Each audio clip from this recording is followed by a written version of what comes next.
Olá, sejam todos muito bem-vindos ao New Deal Podcast, o programa de TV da BMC News focado em novos mercados e investimentos alternativos.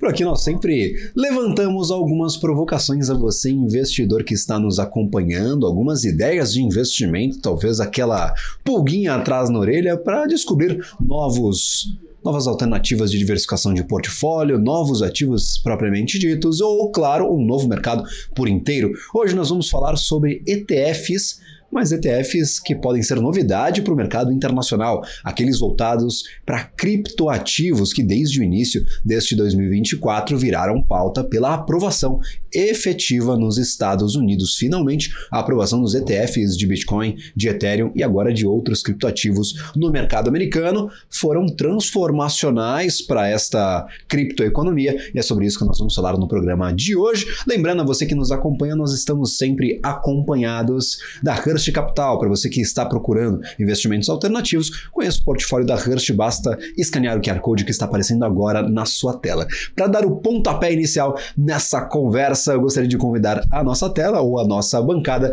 Murilo Cortina, diretor comercial da QR Asset. Seja bem-vindo, muito obrigado pela participação. Prazer, Gabriel. Obrigado aqui pela essa oportunidade aqui de vir falar um pouquinho desse nicho de mercado. Acho que sempre quando a gente fala de criptoativos, acho que surgem várias questões ali em relação a isso, né? Não é hoje em dia um mercado trivial, como era talvez há 4 ou 3 anos atrás, vamos colocar assim.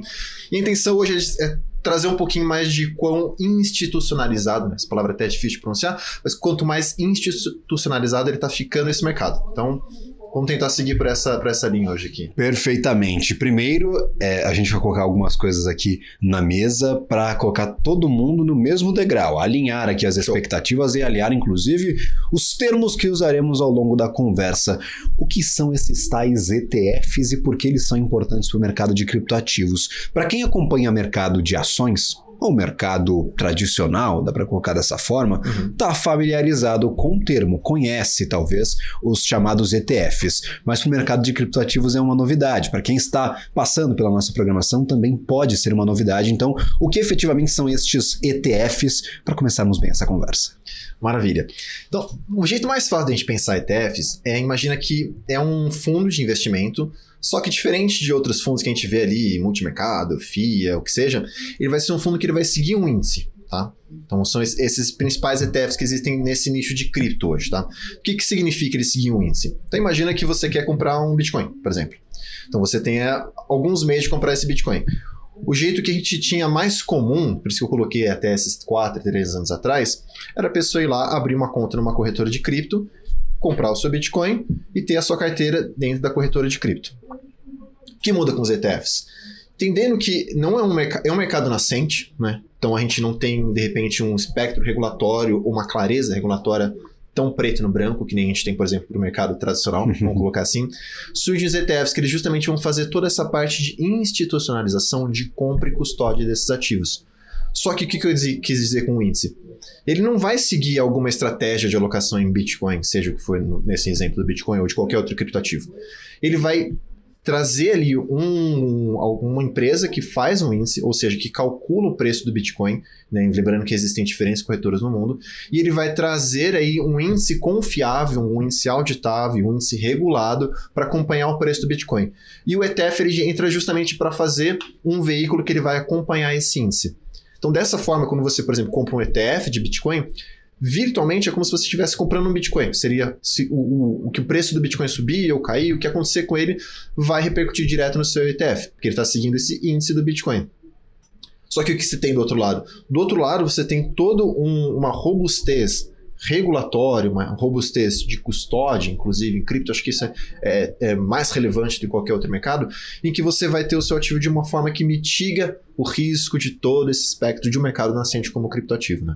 Então, para sumarizar, comprar um ETF hoje de cripto é como se você estivesse comprando a exposição a esse ativo, só que dentro de uma estrutura regulatória e de custódia completamente diferente de comprar um ativo direto numa corretora, por exemplo. Perfeitamente. A gente tem várias vantagens e desvantagens da compra desse tipo de ativo. Lembrando que são fundos negociados em bolsa. Então, por corretoras, talvez tenha acesso ao mercado acionário aqui no Brasil, a P3 efetivamente, você consegue fazer essa aquisição de um fundo que é negociado em bolsa de valores. Você não precisa ter, por exemplo, uma nova conta, uma conta em uma instituição específica para ter acesso a um ETF. Também tem este ponto que é característico de todos os ETFs, mas aqui a gente está falando especificamente sobre criptoativos, né? Sim, exatamente. Acho que esse ponto de você ter exposição direto B3, né? A gente está falando de uma das maiores bolsas da América Latina. Então você tem, independentemente do banco, de corretora, distribuidora que você trabalha, você tem esse acesso direto a esse mercado. E ele acaba sendo uma forma muito, até usando uma palavra assim, muito mais democrática assim, de um acesso ao mercado de criptoativos, né? Porque você tem ali algumas camadas de segurança, né? O que quer dizer quando a gente tem um ativo aprovado dentro da B3?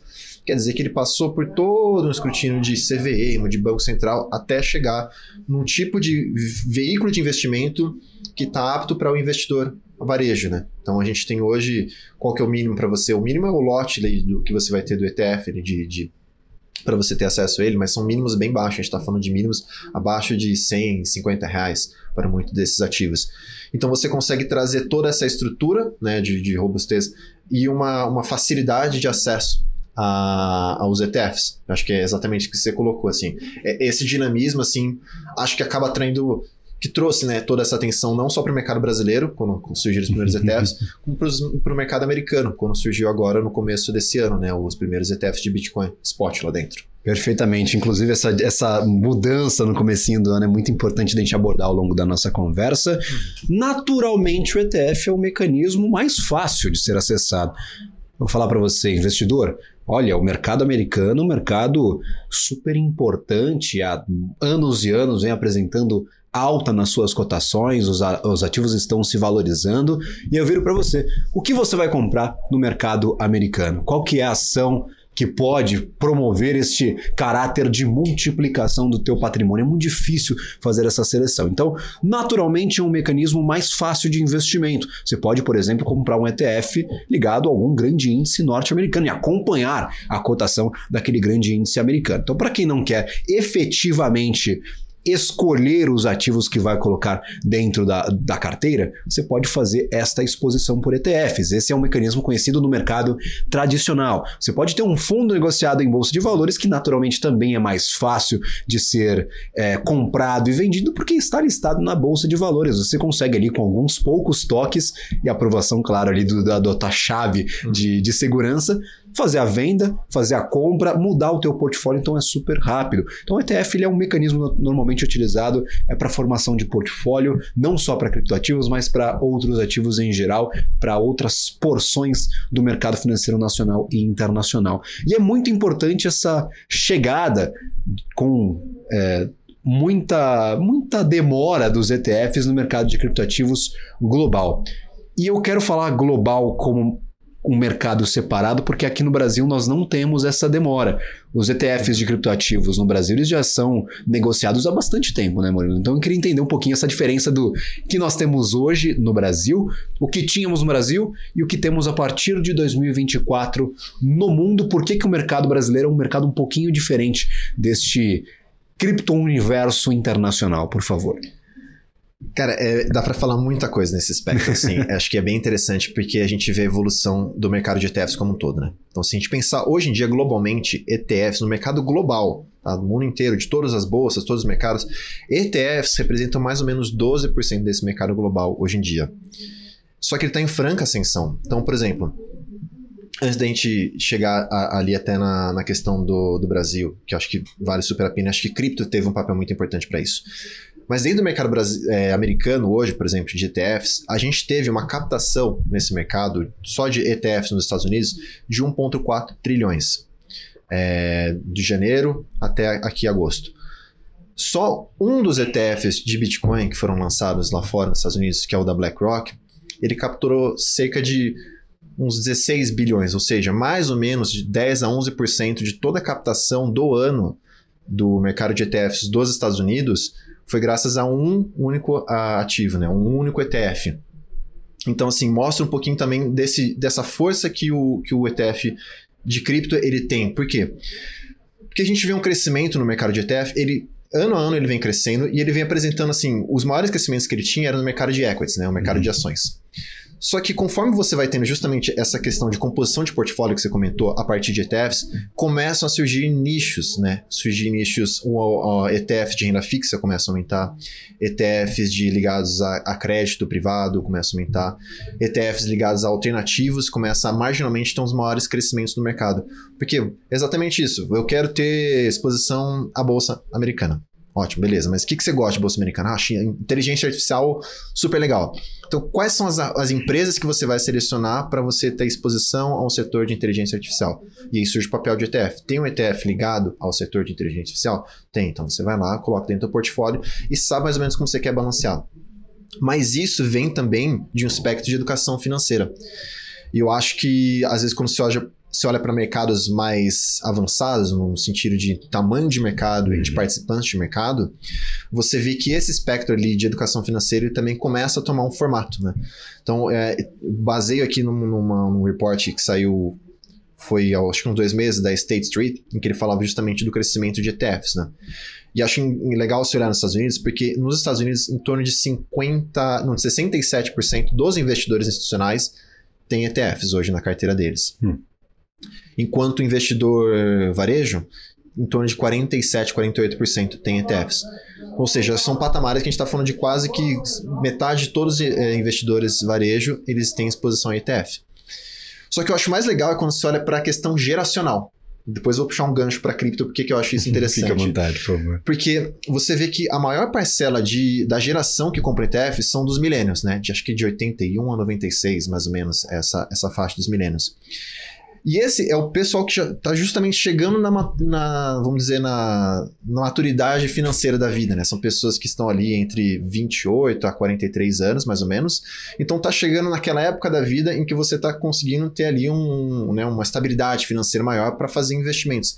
E esse pessoal tem procurado mais. Então cerca de, né, a gente pensar, o varejo tem, que eu comentei, 47% em exposição a ETFs, mas dentro do grupo dos millennials, isso chega a ser mais de 60% de pessoas que têm ETFs. Né? Ou seja, é um mercado de que essa nova geração que vem vindo e tem ali uma exposição maior, uma maturidade de um mercado maior, tem um aspecto de um olhar por essa questão financeira maior, vem olhando ETFs como uma composição de portfólio, sim. Né? Então, eu acho isso um recorte muito interessante, porque quando a gente olha para cripto, é justamente essa faixa dos millennials.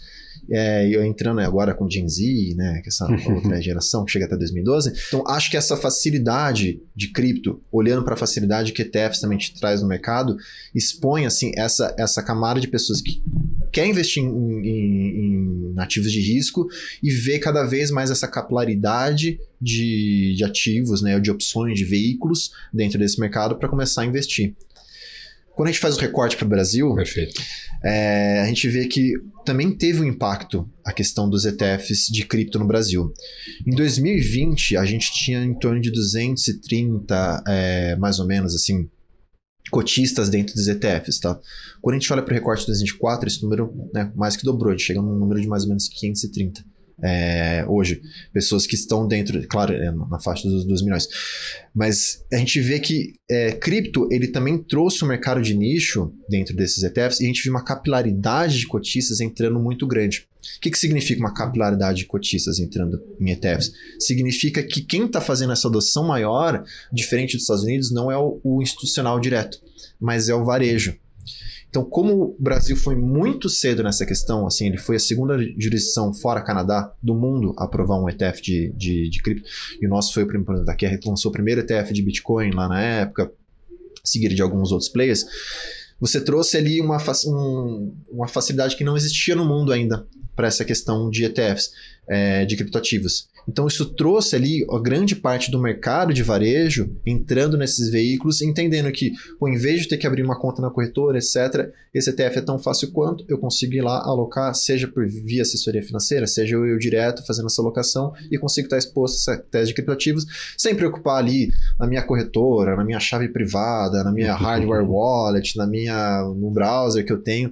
Então, essa segurança mostra que também existe um interesse em entrar nesse mercado, mas não de uma forma, às vezes, tão direta ou tão de uma forma muito nova, vamos colocar assim, mas com essa estrutura e robustez que existe a parte de ETFs, de bolsa, também atrair uma grande parcela do varejo brasileiro. Perfeito. Então, eu faço esse parênteses porque é interessante você notar que em mercados maiores, o institucional de repente entrou mais em cripto do que o varejo. E nesse mercado brasileiro, onde você é um mercado mais novo, o varejo entrou com mais apetite do que o institucional no mercado de cripto via ETFs. Uma curiosidade muito interessante. E claro, a gente vai falar mais sobre este assunto no próximo bloco. Eu vou para um rápido intervalo comercial e na volta nós vamos falar sobre as características destes ETFs de criptoativos, quais são talvez os benefícios e os malefícios de ter este tipo de ativo na carteira. Daqui a pouquinho, 2 minutinhos, estarei de volta aqui no New Deal.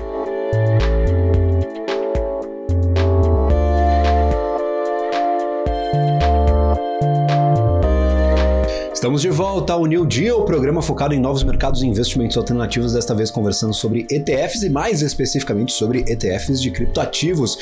Ganharam a atenção do mercado por conta da aprovação nos Estados Unidos neste começo de ano, neste 2024, apesar de já termos alguns exemplos aprovados no Brasil já há alguns anos, já em funcionamento, já em negociações. Nos Estados Unidos há essa novidade: o maior mercado de capitais do mundo, o mais relevante mercado de capitais do mundo, recebeu este mecanismo de investimento em criptoativos, em especial Bitcoin e Ethereum foram os primeiros aí aprovados no mercado por lá. Estamos aqui com o Murilo Cortina e eu gostaria de tirar algumas dúvidas ainda sobre a formação destes ETFs, destes fundos negociados em bolsa, principalmente aqueles voltados a criptoativos.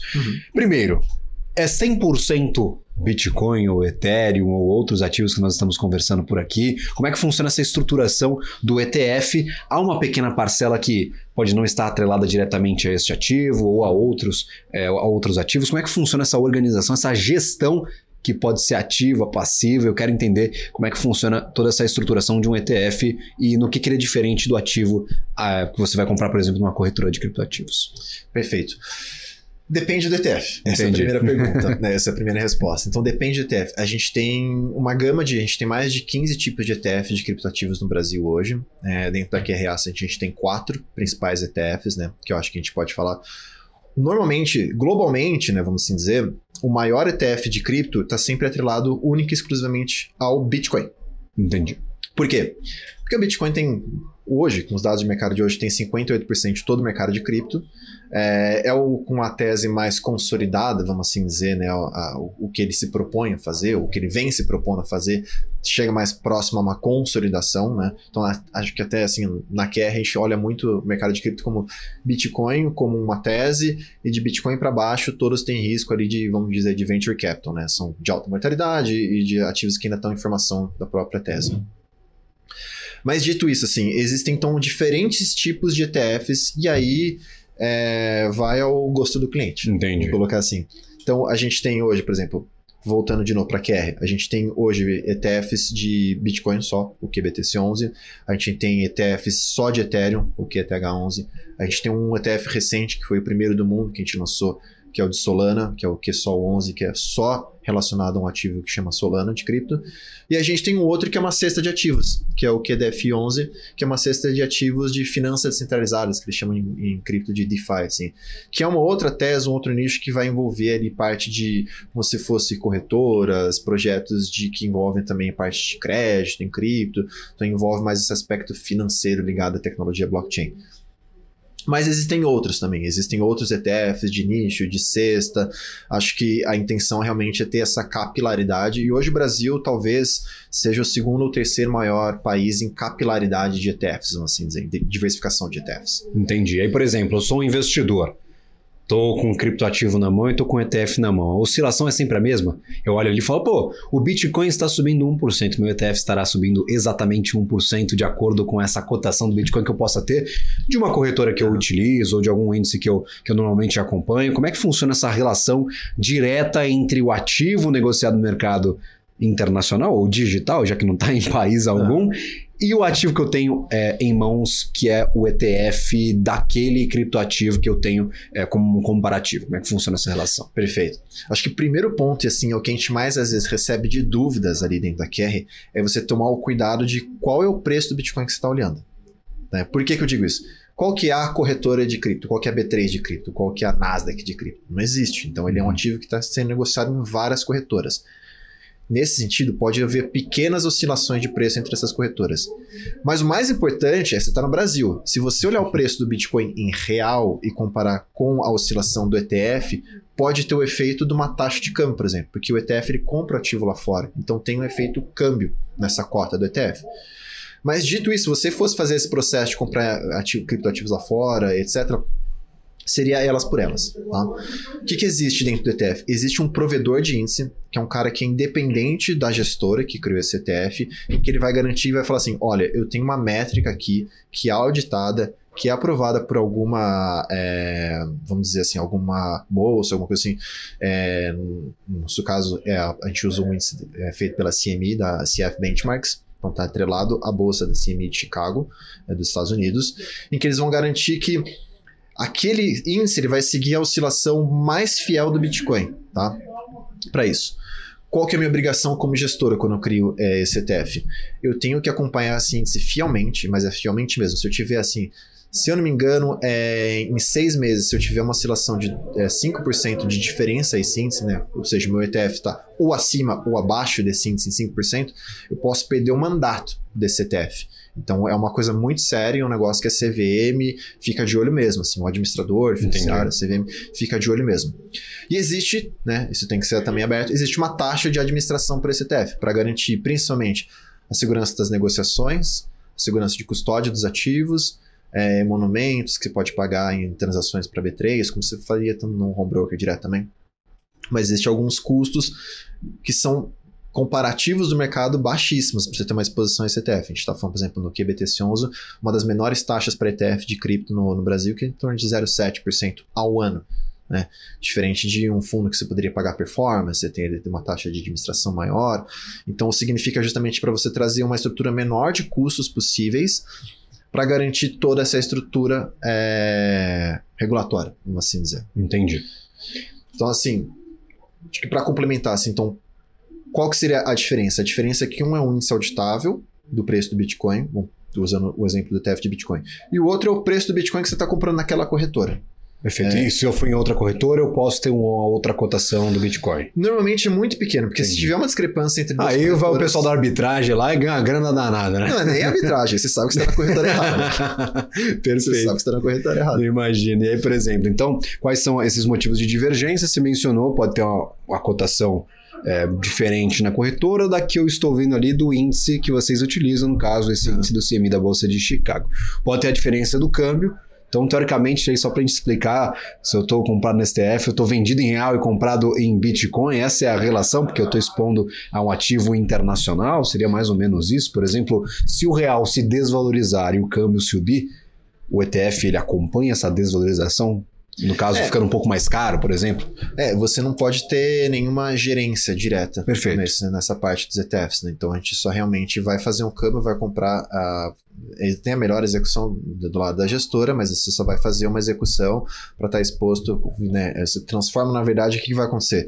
Vai acontecer um aporte em real, vamos falar, aportaram R$100 dentro do ETF. Ou seja, qual que é o trabalho da gestora? Pegar esses R$100 e transformar em Bitcoin. Vou lá fora, vou na corretora, e existe dentro da CVM, tanto da CVM quanto da SEC, lá fora nos Estados Unidos, uma regulamentação muito clara em quem que a gente pode operar, como agente regulado, uma gestora regulada em criptoativos, né? Então, basicamente, existem 3 corretoras que você pode operar, que vão te garantir ali que você está dentro do espectro regulatório. E eu vou fazer o quê? Vou pegar esses R$100, vou lá fora, pego R$100 em Bitcoin, trago para minha custódia. Tão simples quanto. Agora, eu acho que é interessante a gente também falar... Então, por quê? Por que eu compraria um ETF, né? Por que eu não vou na corretora direta, não pago uma taxa, não tenho nada? Por que eu vou comprar um ETF? E assim, quem nunca passou por isso em cripto, talvez não esteja há tanto tempo em cripto. Mas a gente já teve, no mínimo, 2 grandes falências de corretoras em cripto. Uma foi em torno de 2012, 2014, mais ou menos, a Mt. Gox, que era uma corretora japonesa, que tinha vários milhões de dólares em Bitcoin, em que simplesmente ela faliu e as pessoas que tinham dinheiro lá perderam. E depois o mais icônico, agora em 2002, a FTX, que a gente tinha até comercial lá do Tom Brady, da Gisele Bündchen, que fazia comercial da FTX. O próprio CEO da FTX era um cara muito icônico no mercado, e ela também envolveu numa falcatrua com todas as letras, e as pessoas que tinham dinheiro lá perderam esse dinheiro. Inclusive, fundos de investimento que tinham custódia nessas corretoras perderam uma soma de capital muito grande. Então, acho que eu digo isso por quê? Porque em cripto, acho que talvez seja um dos aspectos mais que o pessoal às vezes não observa quando você não está nesse mercado. Porque a gente fala muito da volatilidade de cripto. Um ativo volátil, sobe e desce muito, dá retornos exponenciais, mas cai bastante. Mas esse é o risco de mercado. Quando você entra nesse mercado, é o risco que você quer topar. Quando você entra nesse mercado volátil. Agora, o que você não quer topar é o risco de game over, que é o risco de custódia. Então, se você coloca seu dinheiro num lugar em que ele não está fazendo o manejo correto desse aporte que você investiu, que pensa bem, se você vai numa corretora, você compra um Bitcoin, não é que você tem um Bitcoin na sua carteira. O Bitcoin está na carteira daquela corretora. Eles podem fazer o que eles quiserem. Que é o caso da FTX, utiliza recursos de clientes para servir como garantia para alavancagem, para tomar dívida, compra outras companhias, salvou diversas empresas que estavam à beira do colapso. Exato. Só que aí quando alguém, no caso o CEO da Binance, fez um tweet dizendo que alguma coisa estava estranha naquela relação. Exato. Pode até ser... aí o mercado de criptoativos tem as suas maluquices, né? Sim. É o concorrente fazendo um tweet falando que a empresa adversária tem algumas dificuldades de liquidez. Todo mundo ficou em pânico, falou, eu quero meu dinheiro de volta. E assim, meu amigo, se você não tem o dinheiro na mão e te pedem o dinheiro imediatamente...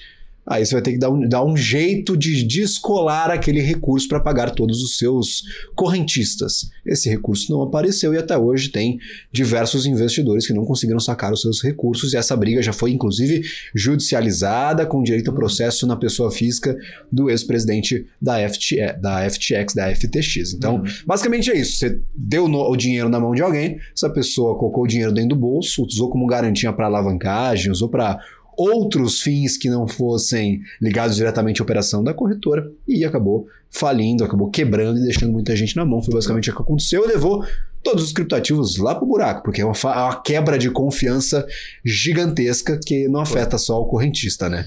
Acho que foi a segundo maior evento de cripto. Acho que o primeiro foi Mongox, que foi assim, terra arrasada. Mas o segundo, acho que talvez ele não tenha tido a magnitude, que foi essa primeira corretora lá em 2014, se não me engano.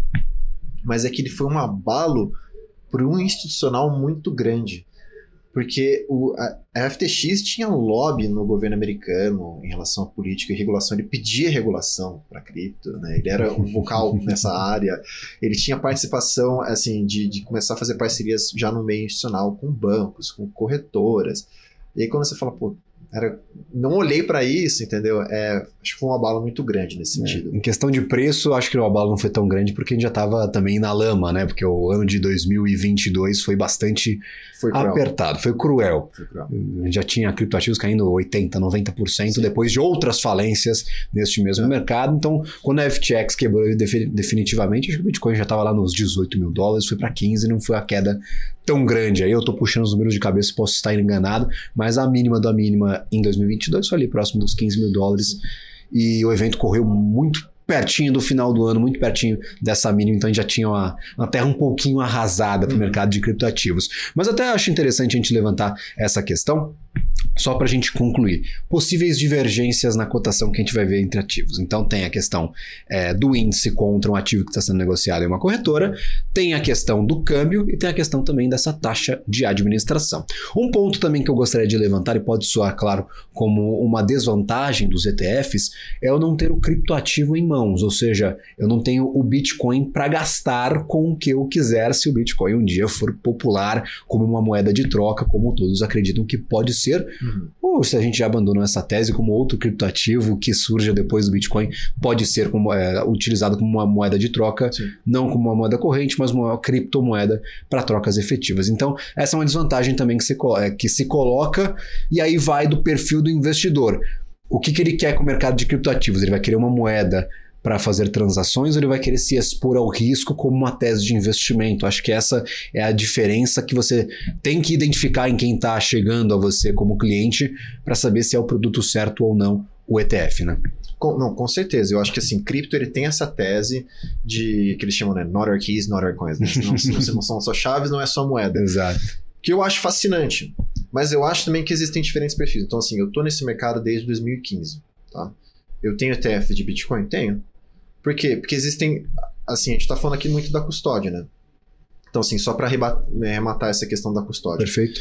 Se você tem ali o conhecimento desse mercado, você sabe que, eu não quero deixar meu ativo numa corretora, eu tenho minha hardware wallet, né, que é como se fosse quase que um pendrive, que você coloca seus ativos lá dentro, você tem a chave privada, se hackearem o seu computador, sua casa, o seu celular, o que for, eles não vão ter acesso, porque é uma carteira realmente offline, que a gente fala assim. Entendi. Né? Então você consegue ter manejo. Só que você vai garantir a segurança disso, porque se alguém um dia pegar a sua carteira e tiver algum acesso a sua chave privada, ou tiver até uma questão de ameaças físicas, etc., você vai garantir toda a custódia. Imagina que você tivesse, sei lá, ouro, como se estivesse guardando ouro na tua casa. Você vai poder fazer, derreter esse ouro, mandar as barras de ouro, você comprar o que você quiser, mas está garantindo a segurança desse ouro na sua casa.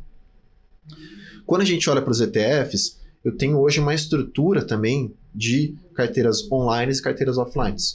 Por quê? Porque no próprio custodiante que eu tenho, custodiantes regulados, eles vão ter ali uma participação que eu vou deixar em carteiras online, ou seja, está dentro da corretora, eu consigo ter acesso, ou seja, o Bitcoin, ou Ethereum, seja o que for, e fazer a movimentação deles conforme os cotistas exigem. Mas grande parte mesmo, eu tenho assim, de 98%, 99% dos meus ETFs em uma custódia que a gente chama offline. E agora, onde você guarda essas custódias? Fica lá dentro da gestora, numa gaveta?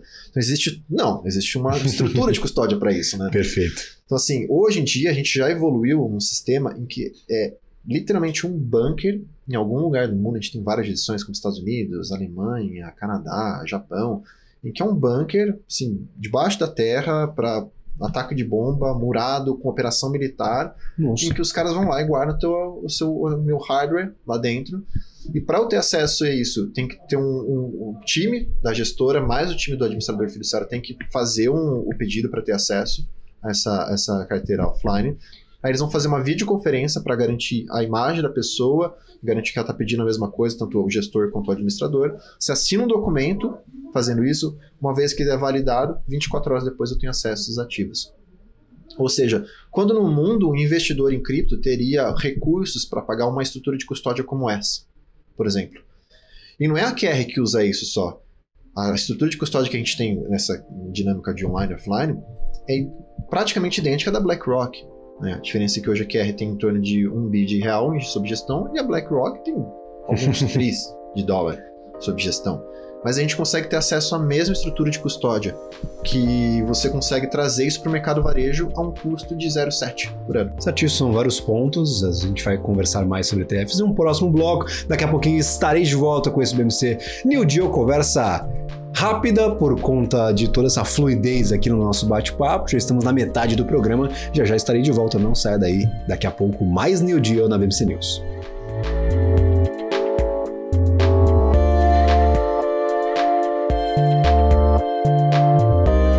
Estamos de volta à programação da BMC News com um papo bastante intenso e cheio de detalhes sobre ETFs, em especial ETFs voltados a criptoativos. Estou aqui com o Murilo Cortina, diretor comercial da QR Asset. Estamos falando sobre, lembrando, ETFs de criptoativos. Murilo, a gente falou um pouquinho sobre as vantagens e desvantagens, essa questão de você não ter a moeda em mãos para fazer o que você quiser com ela, not your keys, not your coins. O pessoal gosta de utilizar estes jargões no mercado de criptoativos. Tem diversos, mas esse aí é um dos principais. Então gostam de utilizar essa tese, essa ideologia de que você precisa ter os ativos em mãos, principalmente quando se fala em diversificação, em independência do Estado para a gestão de moedas. É uma discussão bastante ampla.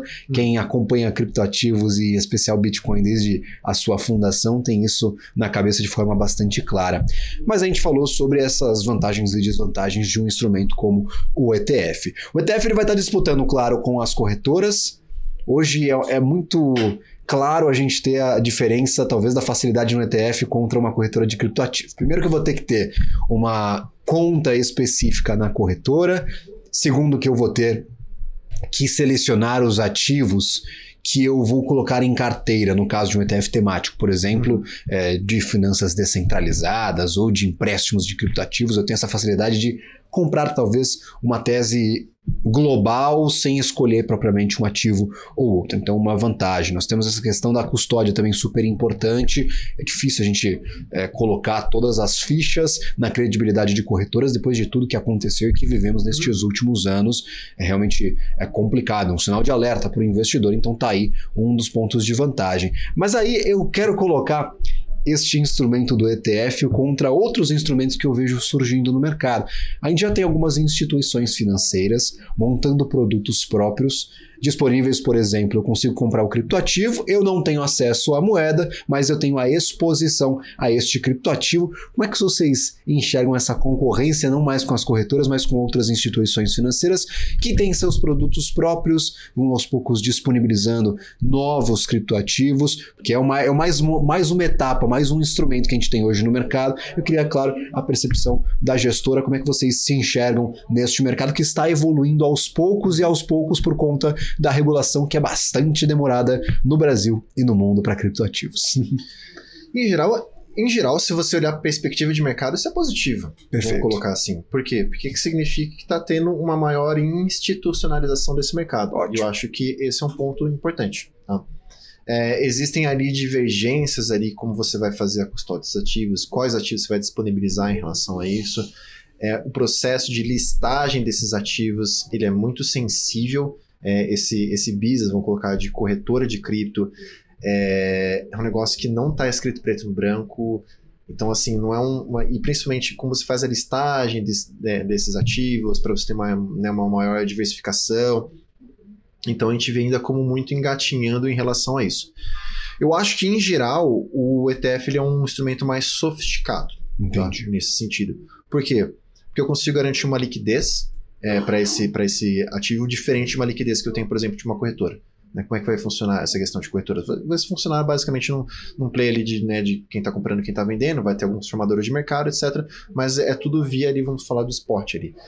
A diferenciação que a gente tem pro ETF é que ele é negociado, né, que a gente chama de cotas primárias e cotas secundárias. Então, assim, até você fechar o que a gente chama de um lote para integrizar uma cota de ETF, em que realmente ele tem uma expressão de como se fosse um ganho de capital para esse ETF, você tem uma margem ali, uma sofisticação para você ter mais formadores de mercado para esse veículo, então você atrai um volume às vezes maior para esse tipo de ETF, né? Você traz um mercado maior para esse tipo de ETF. Então, na verdade, eu acho que espaço para os dois. Entendi. Nesse sentido, tá? Mas o que eu acho também de importante assim para isso? De novo, o Brasil ele toma um papel muito protagonista nisso, né? Então, eu falei no começo aqui do programa que a gente lançou o QSOL 11, que é o primeiro ETF de Solana no mundo. Eu acho que, assim, é muito relevante quando a gente fala, é o primeiro ETF de um ativo novo, de um criptoativo novo no mundo.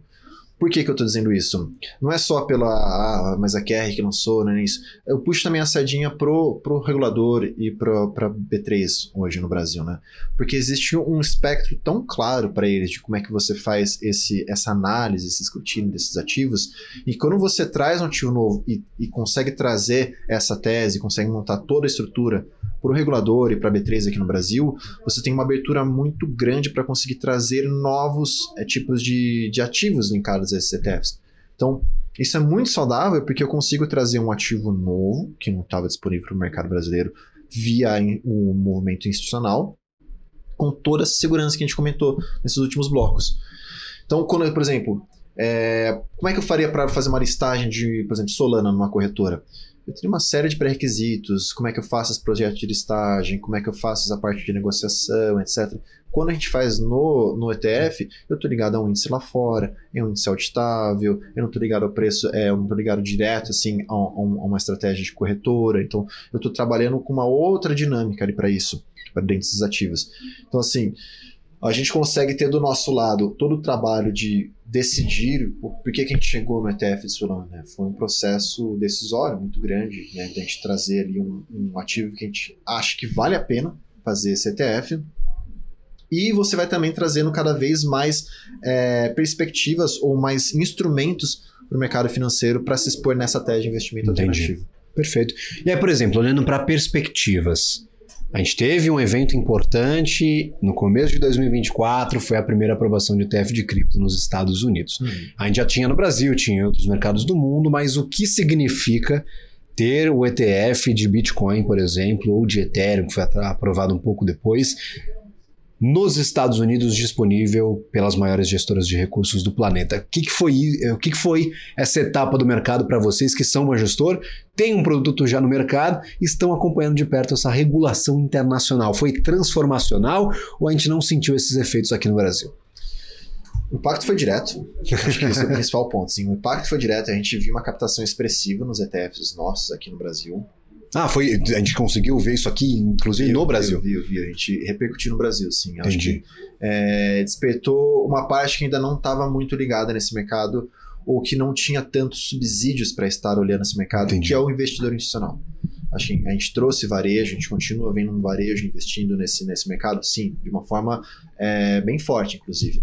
Mas a gente começou a ver outros nichos mais institucionais, tanto via distribuição direta, tanto via gestoras, às vezes family offices que olham esse mercado, que o ETF é uma composição tática muito boa de portfólio. Né?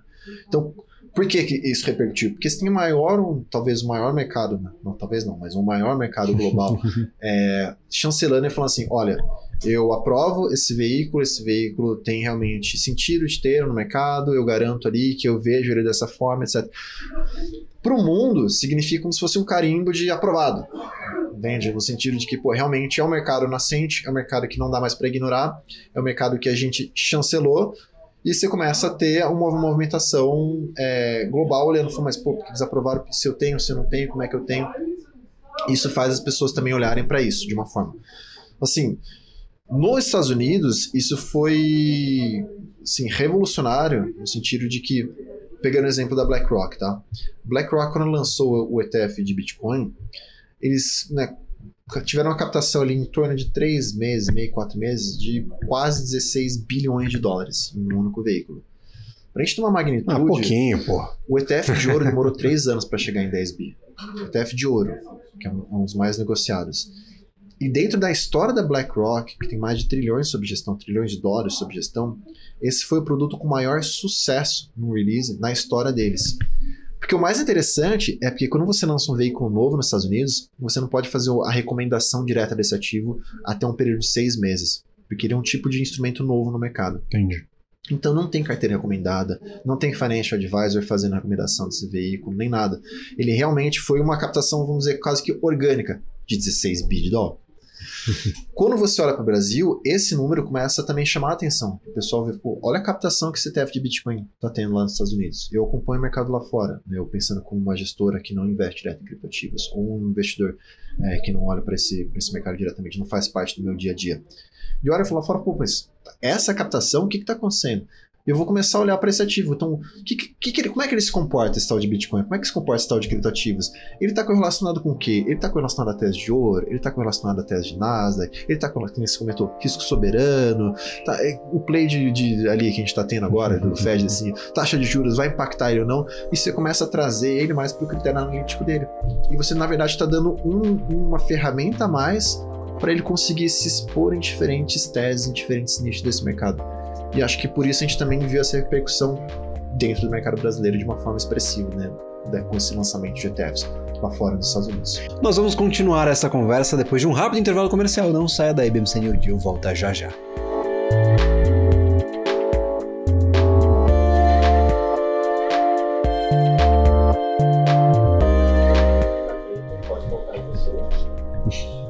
Estamos de volta a essa conversa sobre ETFs, Estamos de volta com essa conversa sobre ETFs, mais especificamente ETFs de criptoativos, e nós temos uma novidade neste mercado. Vamos retomar aqui o bate-papo, que é a aprovação efetiva dos ETFs de Solana, o início das negociações, e claro que eu quero falar um pouquinho sobre este produto aqui no Brasil. O que motivou este passo para oferecer um ETF de um criptoativo não tão conhecido assim, ou pelo menos não está no top 2 de criptoativos disponíveis no mercado? E claro, num momento em que o mercado se recuperou bastante, mas bem focado em Ethereum e Bitcoin, porque receberam um fluxo de investidores institucionais depois da aprovação dos ETFs. Como é que vocês tomaram essa decisão e como é que foi este início de operações do produto no mercado? Claro. Bom, dentro do nosso papel ali como gestora, o principal ali é a gente garantir que a gente vai selecionar boas teses para chegar num veículo, né? Acho que é quase que chancelar o negócio quando você traz um ETF para aquele monoativo, né? E esse também movimento ser o primeiro do mundo para esse monoativo também traz ali uma responsabilidade para nós, né? Então existe um critério de análise, assim, a gente traz muito essa questão de entender esse pioneirismo, de entender que ETFs, eles trazem uma melhora para o mercado, etc. Mas o grande foco e o que a gente gasta mais esforço dentro da QR é na parte de gestão ativa com nossos fundos, né? Então por que eu estou dizendo isso? É porque nesses fundos que acontece toda a parte da análise discricionária, de quais ativos a gente alocar, não alocar, a gente tem toda uma questão de uma estratégia toda sistematizada, né? Que a gente organiza por fatores até chegar numa alocação. Mas a gente também vai ali até os protocolos, né? Vai ali até esses ativos, essas fundações que tem esses ativos por trás e conhecer quem está fazendo isso, como é que eles estão fazendo, como é que eles estão se programando, qual que é a perspectiva de crescimento deles. Trazendo aquele tipo de análise, né, que a gente comentou, como se fosse ali uma análise realmente de uma ação, né? Que acho que esse que é o background da QR, né? Que junto com uma estratégia sistemática. Então, quando a gente faz isso, a gente olha para a Solana, a gente vê que é um dos ativos que está mais estabelecidos para ter uma proporção de crescimento dentro desse mercado de blockchain. Então, você comentou, por exemplo, os que mais cresceram foram Bitcoin e Ethereum. Bitcoin, sim, 100%, mas Ethereum, ele trouxe um pouquinho algumas dúvidas para o mercado, principalmente esse ano. Por quê? O que Ethereum se propõe a fazer em cripto, tá? Em linhas gerais? Ethereum ele se propõe como se fosse uma fundação, né, para você construir todas as outras questões de cripto. Aí vai meios de pagamento, finanças centralizadas, NFTs, jogos, infinidade de coisa que você quiser utilizando a tecnologia blockchain. Mas Ethereum vai servir como uma base para a criação de tudo isso. Por quê? Porque existe um negócio dentro dele que é chamado de contratos inteligentes. Então imagina que você vai fazer uma transação minha para você. Eu vou te, sei lá, passar um Ethereum. Eu vou te passar essa caneca. Uma caneca, melhor exemplo. Eu quero te passar uma caneca azul que seja num dia que esteja fazendo uma temperatura de 20 graus com uma proporção de chuva de, sei lá, 20%. E se essas condições forem acontecerem essas condições, ele instantaneamente vai fazer a aprovação e vai lhe passar essa caneca. Não importa se eu quiser ou não, a gente já acordou num contrato. Se tiver essas condições, essa caneca vai sair de mim, vai para você ou vai sair de você e vem para mim. Essa é a mágica dos contratos inteligentes. Exatamente, né? São contratos autoprogramáveis e autoexecutáveis. O grande lance é que eles são, aí que entra a questão do blockchain, eles são incorruptíveis. Por quê? Porque se eu quiser cancelar essa transação, que ela ainda não foi publicada no bloco, eu vou ter que, ou que ela foi publicada no bloco, desculpa, eu vou ter que, dentro desse bloco vai ter um composto de várias outras transações. E essas várias transações estão nesse bloco, tá ligado? No outro bloco tem várias outras transações. Ou seja, ele forma uma cadeia de blocos. Se eu quiser corromper uma mensagem, eu tenho que corromper grande parte de toda essa cadeia de blocos. E hoje, no mundo, a gente não tem capacidade computacional para fazer isso. Literalmente, a gente não tem capacidade computacional de conseguir falsificar ou tirar uma informação publicada num bloco dentro da blockchain. Então, o Ethereum tem essa perspectiva de contratos inteligentes que o Bitcoin não tem nativamente. E aí surge esse cara que chama Solana. E ele vai falar assim, pô, eu também quero ser essa fundação de cripto, eu também quero ser essa questão de contratos inteligentes, eu quero dar todo o dinamismo e base para a construção de vários outros ecossistemas em blockchain.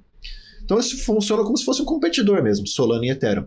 Só que qual que é a diferença? Quando você vai fazer essa questão, vamos dizer, que a gente chama de projeto de infraestrutura, né, ou de Layer 1, de primeira camada, que a gente chama de cripto, você vai ter o que eles chamam de um trilema. Esse projeto ele vai ter que ser seguro, ele vai ter que ser escalável e ele vai ter que ser barato. De modo que você não consegue preencher esses três lados do triângulo hoje em dia. O que Ethereum se propôs fazer de forma melhor? Ele ser seguro. Seguro em cripto significa o quê? Ser descentralizado. Ou seja, eu tenho uma gama de validadores dessa rede com os blocos para serem corruptíveis tão grande que eu tenho que corromper tantos validadores que seja virtualmente impossível de fazer corromper a própria blockchain do Ethereum. Só que quando você tem muita gente validando uma coisa, ela vai ficar mais cara, porque o processo vai ser mais lento, ou seja, menos escalável. E aí entra o Solana e fala assim, cara, eu não preciso ser tão absurdamente louco por segurança que nem o Ethereum, eu posso reduzir essa questão de número de validadores, mas ainda ser muito segura, e eu quero ser muito rápido e muito barato. Então, para a gente ter uma magnitude, hoje uma transação na rede do Ethereum em torno de 6 a 8 dólares, Em Solana é 0,00020 centavos. Entendi. Essa diferença. É uma diferença brutal. Perfeito. E isso chamou a atenção de quê? De investidores institucionais. Eles começaram a bater na porta da Solana e falar, cara, explica melhor esse negócio. Deixa eu entender. E não são qualquer investidores institucionais. Hoje a Solana tem parceria com Mastercard, com Visa. Ela fez uma stablecoin com a PayPal, que foi marginalmente uma das stablecoins que mais cresceram esse ano. Ou seja, eles estão atacando em parcerias. E eles têm uma estrutura de fundações diversificadas que realmente focam nessa questão de trazer produtos e serviços para cripto muito grande. Perfeito. E aí quando a gente olha para essa dinâmica, a gente fala, pô, é um projeto que está bem estruturado, é um projeto que tem uma base mais sólida, vale a pena a gente trazer um produto, né? Ele já passou por a destruição que foi a FTX, vale a pena a gente trazer um produto focado nessa tese, justamente para disponibilizar isso para mais pessoas, né? E quando a gente olha nessa questão de, pô, Ethereum hoje tem em torno de 14% do mercado de cripto. Solana não chega até a 3%, né? E ele se propõe a fazer coisas muito semelhantes. Entendi. Se a gente normalizar essa equação, não acho que isso vai acontecer, mas se a gente pensasse, pelo menos no curto prazo, mas se a gente pensasse em normalizar, vamos supor que Ethereum desce um pouco de participação e Solana ganha um pouco mais de participação de mercado. Vamos dizer que eles chegam no meio a meio, os dois vão ter a mesma participação de mercado. Seria equivalente a Solana sair de 2,6% para 8,5% da participação total de mercado. Se isso acontecesse num cenário desse, Solana ia disparar mais de 200% no próprio preço do ativo. Então, até para métricas que a gente olha dentro da nossa gestão ativa, a gente vê ele como uma proporção de crescimento muito interessante. Perfeito. Certamente, infelizmente, já recebi o sinal da voz da consciência aqui, ó. Que nosso tempo chegou ao fim, infelizmente, mas eu gostaria de agradecer imensamente a tua participação, representando a QR aqui no nosso New Deal. Seja sempre bem-vindo, caríssimo. Muito obrigado, eu agradeço a oportunidade e qualquer dúvida a gente está sempre à disposição. Bate-papo sobre ETFs, criptoativos aqui no New Deal, programa focado em novos mercados e investimentos alternativos. Tem alguma dúvida? Manda para nossa equipe, a gente pode fazer uma segunda edição deste papo e, claro, tirar ali todas as dúvidas que ficaram desta conversa. Lembrando, sempre estamos acompanhando da Hurst Capital, você que está em busca de investimentos alternativos, dá uma passada na Hurst, dá uma olhada nos produtos disponíveis para incluir no teu portfólio, basta escanear o QR Code que está aparecendo agora na tua tela. Eu fico por aqui, na próxima semana temos mais New Deal. Tchau, tchau.